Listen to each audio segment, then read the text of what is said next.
This is the story of one of the most wanted criminals in U.S. history. For 17 long years, the FBI expended enormous resources searching for him. He, however, successfully resisted them all this time. This was largely due to his extremely high IQ. Moreover, during this struggle, he forced the authorities to publish a book he wrote. It is popular today, and many, having read it, note that the author managed to peer into the future.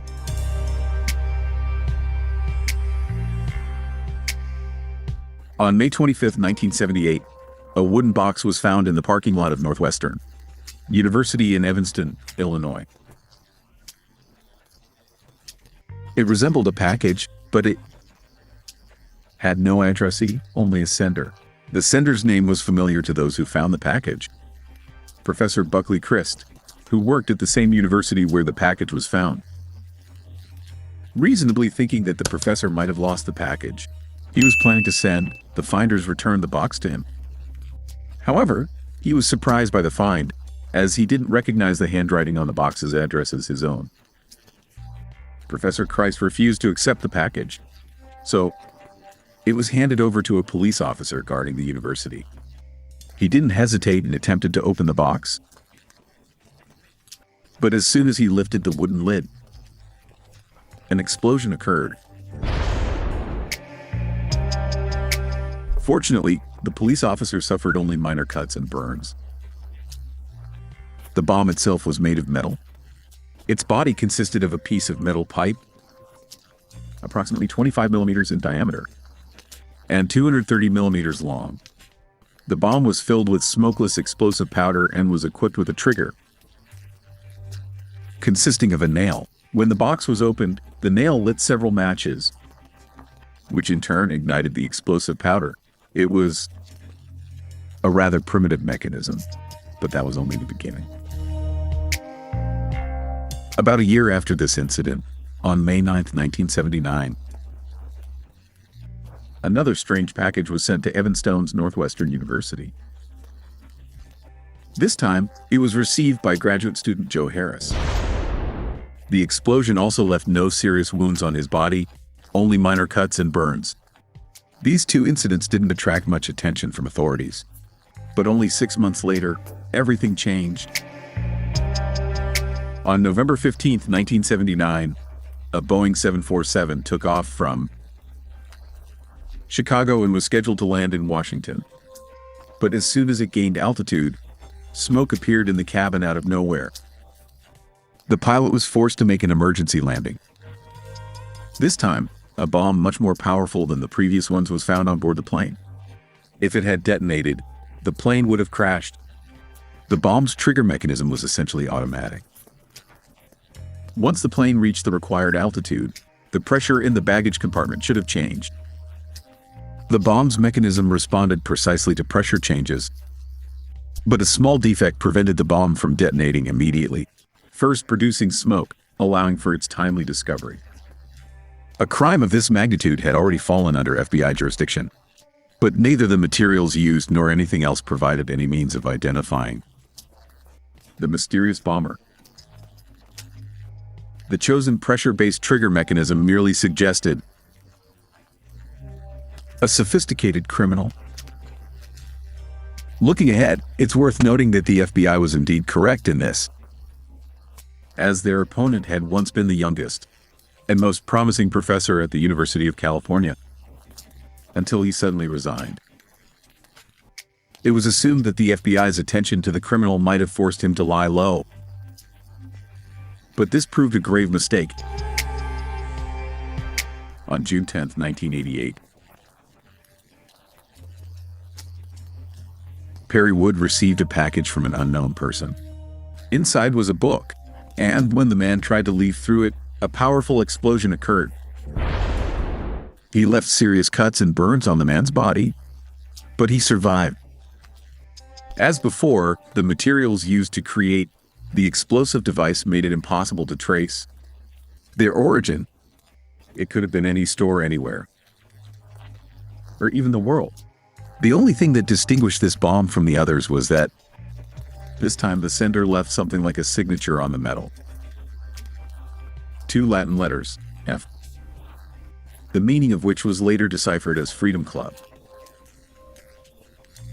After this fourth incident, the criminal received the nickname by which he is known in the press, Una, short for University and Airline Bomber, or, in Russian, Unabomber.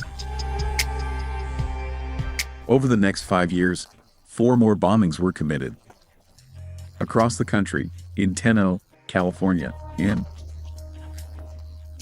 there was no discernible pattern in either the geography of the crimes or the choice of victims. For several years for help in capturing, a $1 million reward had been posted, but even that hadn't helped reveal his identity or identities. This brings us smoothly to December 11th, 1985. The key explosion in this story. On December 11th, 1985, in Sacramento, computer store owner Hughes Crutton stepped out into the parking lot to go to lunch. There, he noticed a wooden box with 4 nails. When he tried to pick it up, a powerful explosion occurred. Several nails struck him in the chest. This was the first time in the Unabomber's 7-year career that a victim of his device had died. Everyone was completely baffled. How could a criminal operate within the country for 7 years, and the FBI could do nothing about it? In response, the FBI merely shrugged. Despite the enormous resources spent searching for the Unabomber, he made no mistakes. Moreover, it was not even known whether it was a single person or a group, and, most frighteningly, whether this person might have imitators or even followers. 2 years after this incident, another key moment in this case occurred. On February 20th, 1987, another explosion rocked Salt Lake City. Computer store owner Harry Reid also fell victim. Unlike the previous incident, there were no fatalities. The man suffered a severely injured arm but survived. The turning point in this case was that the injured store owner's secretary had seen the man who left the exploding wooden box in the parking lot. Woman's testimony. A now famous composite sketch of the perpetrator was created. It was then that many learned for the first time what the FBI was looking for, the man on whose search the FBI was devoting a huge portion of its resources. For the first time in 9 years, the Unabomber's mistake inspired the FBI to work with renewed vigor to capture him. The Unabomber himself coldly decided that his best option would be to remain in the shadows for the foreseeable future. For 6 long years, he took no action. Many thought he was either already in prison for some other crime or even dead. All this time, he was simply perfecting his devices. In 1993, the New York Times received a letter that read, "We are the Freedom Club. We have more than we've said. We'll be in touch later." And just a month later, the next blow struck. In June 1993, just 2 days apart in California and Connecticut, in 2 locations 400 kilometers apart, explosions struck Dr. Charlie Epstein and Professor David Gellerter. They both survived, but one lost fingers and the other lost his hearing. After 6 years of silence, the Unabomber returned. The paradox was that evidence, such as hair, was found in the remains of both bombs. The FBI realized it was a trick to throw them off. It was determined that the perpetrator was collecting hair from strangers in public places and planting it in his devices. But the FBI knew he wasn't stupid enough to leave such traces. So they quickly saw through the ruse. It was already the 15th year of the terror, and no one knew when it would end. Many thought that only the man himself could stop it. Unabomber. Perhaps they were right to some extent.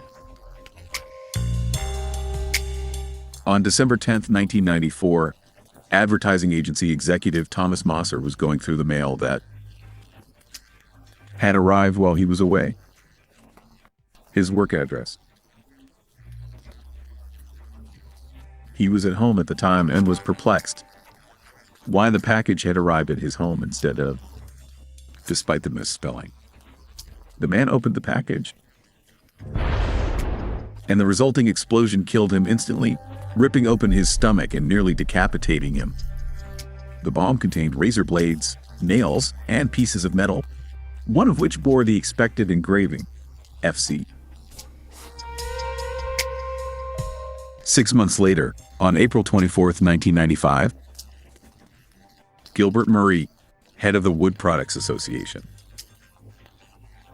also received a package, though it was addressed not to him, but to the man Murray had recently replaced his head. The explosion tore the man apart, and it was perhaps the Unabomber's most powerful device at the time. That same day, many scientists received threatening letters signed FC. And the editors of the New York Times received a new letter from Unabomber. Here is an excerpt from that letter. We have a short article, about 35,000 words, that we would like to publish. If you can print it according to our requirements, we will cease terrorist activity forever. We anticipate that the article's length will require it to be published in installments. Alternatively, our text may be published as a small pamphlet, but it must be well publicized and made available at a moderate price in bookstores throughout the country and in at least a few places abroad. Whoever agrees to publish the material will have exclusive rights to reproduce it for 6 months, and he will receive any profit he may make. Of this, 6 months after the article or book first appears in print. The text must become public property so that anyone can copy or publish it. Each year, for 3 years after the publication of our article or book, we must have the right to publish in the New York Times or the Washington Post a 3-word text, expanding or clarifying our material or responding to criticism of it. How do you know we will keep our promise to leave?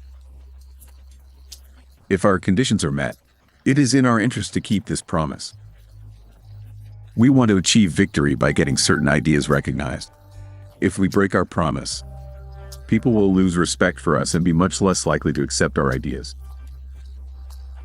Please ensure that the response to our proposal is properly publicized in the press, so that we don't miss it. Don't make any mistakes in telling us where and when our material will be published, and it will take a long time to get to press once we submit the manuscript. If the response is satisfactory, we will finish printing it and send it to you. If the answer is unsatisfactory, we'll start building our next bomb. A couple of weeks later, the New York Times and the Washington Post received that very article, which could more accurately be called a book. It's called Industrial Society and Its Future. Looking ahead, it's worth mentioning that this book it seems still enjoys very high ratings among buyers. But at the time, the FBI's permission to publish it was a violation of all possible rules. Allowing terrorists to dictate their terms seemed unthinkable. However, the FBI gave permission for the article to be published. They delayed this moment as long as possible. But ultimately, on September 19, 1995, the article, later turned into a book, Industrial Society and Its Future, was published in the Washington Post. As mentioned above, it was a huge article, later republished as a book. The main points of this article were the following. Technology devalues people's lives, makes them useless, causes them to suffer mentally, and even sacrifices third world countries for the sake of technological society. The author of the article speaks of the Libyans, who he defines as feminists, gay rights activists, adherents of political correctness, and so on. He accuses them of an inferiority complex, an inability to resolve their own issues, a hatred of heterosexual white men, and an inability to think clearly. The author argues that modern society, under the guise of political correctness, forces people to hide their true emotions, such as hatred, but these prohibitions don't stop people from hating. They are simply forced to lie to themselves and find moral justifications for actions that are not actually dictated by morality. The author curses the technological society, That demands everyone climb the social ladder, have a respectable job, and renounce violence. People must have lofty goals, otherwise they lose energy and motivation and substitute surrogate activities for real ones. The author believes that people are forced to lead an unnatural lifestyle, therefore reaching for primitive pleasures, such as debauchery and drugs, which leads to depression. People are dependent on society, the state, and corporations, while the family is disintegrating.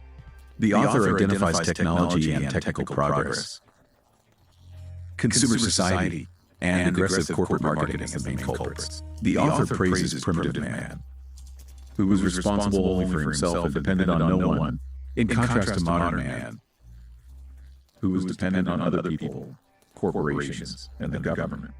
The author believes that society imposes its values on children, forcing them to consider these values their own, driving them into technological slavery, turning them into biological cogs in the technical system. According to the author, a revolution is required to overcome industrial technological society. Unabomber justified his murder by arguing that the press produces so much information that people's minds are literally overwhelmed with information, and not everyone can express their views without their opinion being. To reach the public with his ideas, needed to do something extraordinary. Now, after 17 years of activity, Unabomber believed he had attracted enough attention to be heard by every person in society. His manifesto also revealed the principle by which he chose his victims. They were scientists involved in technological development, industrialists involved in deforestation, businessmen and PR professionals, in other words, those who Unabomber believed were complicit in devaluing human life and manipulating people's consciousness through the media. About a week after the publication of the above article, a 47-year-old man in Chicago opened the Washington Post newspaper with horror, recognizing in the Unabomber's postulates words he had read many times before. Brothers Theodore and David Kaczynski were born in Chicago to Polish immigrants. Their parents were simple workers. While still in high school, the eldest brother, Theodore, showed a talent for mathematics. His IQ was 167 compared to the average IQ of scientists, which is 125. Theodore quickly outperformed his peers and went straight from 5th grade to 7th. Teachers considered him capable and disciplined. His parents had high hopes for him. Their only concern was his aloofness and unsociability. He was very shy and always played apart from others. In 1958, skipping 11th grade, Ted entered Harvard at the age of 16.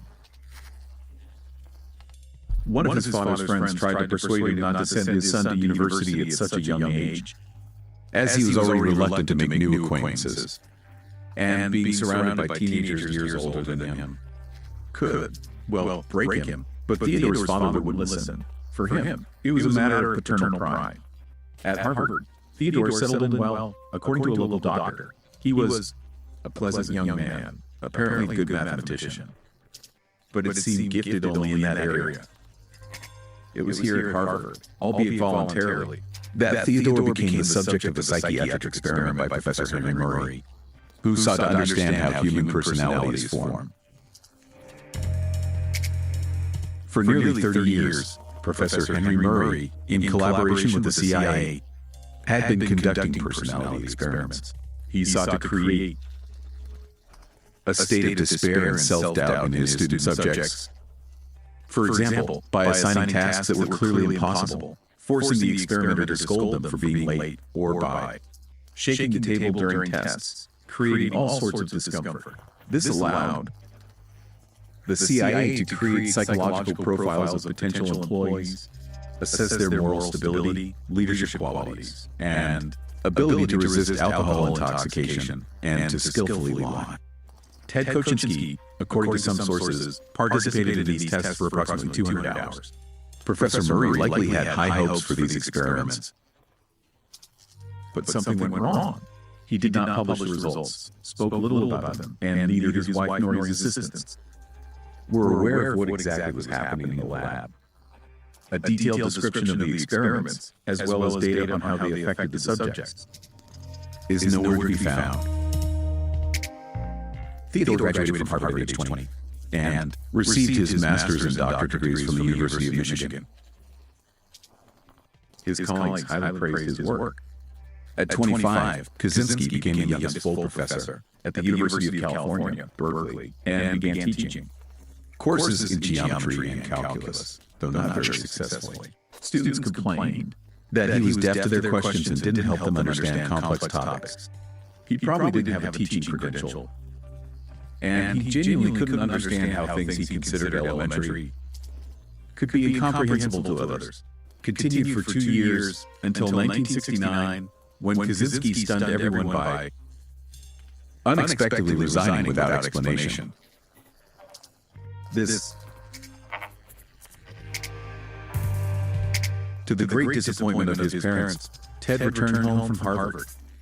He wrote satirical and wicked novels about a dystopian future in which science is used to invade privacy, controlling people's minds and freedoms. Ted submitted his work to journals, but his ponderous style, developed while writing exclusively mathematical articles, was unsuitable for a general audience. His writing career failed. Then Ted, along with his younger brother David, who remained his only friend, moved to Montana. There, Ted purchased land on which he built a cabin, just 12 square meters in area. He lived in the forest without electricity, foraging for food through small game hunting, warming himself by the fire, and gravitating toward communion with nature. His parents occasionally helped him financially. In 1978, not far from his cabin, in one of the still untouched pockets of wilderness, Kaczynski discovered road construction. What he saw so upset the hermit that he decided to take revenge on society and draw attention to the system's flaws in a radical way. Thus, he became an Unabomber. It was that year that he detonated his first bomb. From 1978 to 1995, 26 people suffered at his hands. 3 of those people died. His main goal was to be heard, to convey his views to others. To do this, he wanted a high-profile platform from which to publicize his article, but ironically, this was precisely what would be his undoing. When the article by Unabomber, now known to us as Theodore Kaczynski, was published, the wife of his brother, David, insisted that her husband read it. He was shocked when he read it. That same day, he began searching through his old belongings for letters from his brother Ted, in which he had already seen much of what he had read in the article. At that moment, on one side of the scale was his brother's freedom, on the other, 17 years of terror, potentially many more victims. Plagued by doubts, David first hired a private investigator to investigate his suspicions about his brother, and only then contacted the FBI. On April 3, 1996, FBI agents arrested Theodore Kaczynski at his cabin near Lincoln, Montana. He was in a rather unkempt state when he was arrested. A completed bomb and a typewritten original manifesto were found in the cabin. Ted's brother, David, was promised that the FBI would keep his identity as their informant anonymous. But, as often happens in such cases, the very next day after his brother's arrest, this information was in the press.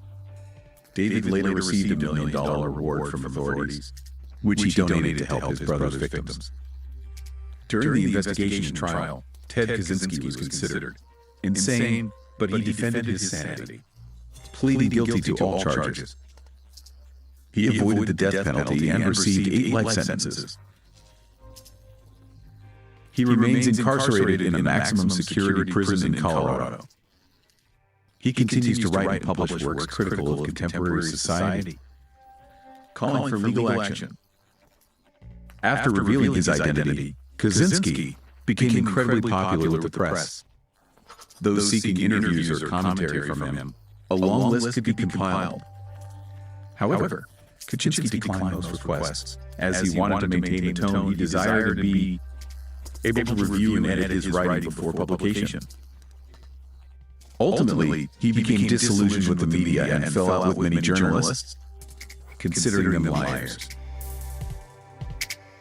Some believe that the experiment Ted Kaczynski participated in at Harvard played a key role in his future destiny, but whether this is true or not is impossible to say with any degree of certainty.